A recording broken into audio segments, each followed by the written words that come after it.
Is our nation truly prepared for the next invisible threat that could cross our borders at a moment's notice?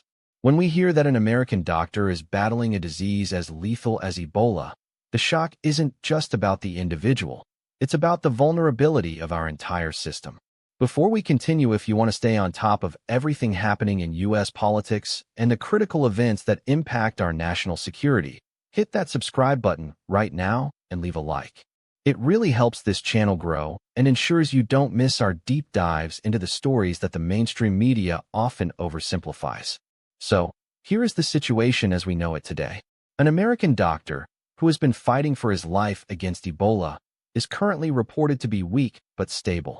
German officials have confirmed that he hasn't experienced the catastrophic organ failure that so often accompanies the final, most violent stages of this disease. In fact, his viral counts are reportedly declining. It is a flicker of hope in an otherwise harrowing situation. For those who don't remember the sheer panic that Ebola triggers, we are talking about a virus with a notoriously high mortality rate. The logistical nightmare of treating such a patient even in the world's most advanced facility is immense. We aren't just talking about a bedside patient. We are talking about a containment effort that requires a level of precision that leaves absolutely no room for error. But what does this actually mean for us?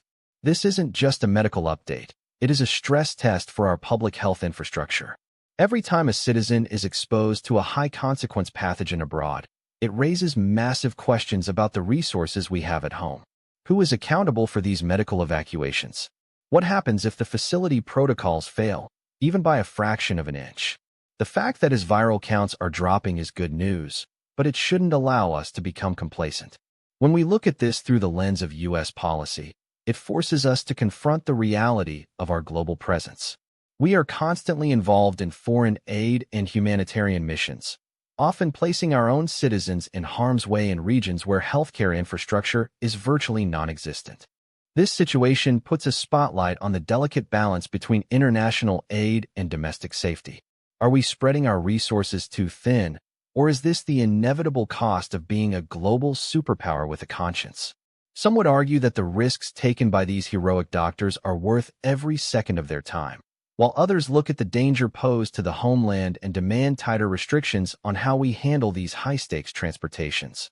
The reality is that the margin of error between a stable patient and a potential outbreak is razor thin.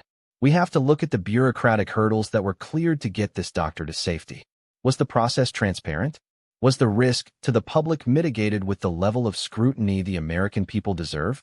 These are the questions that go beyond the medical charts and enter the realm of political accountability.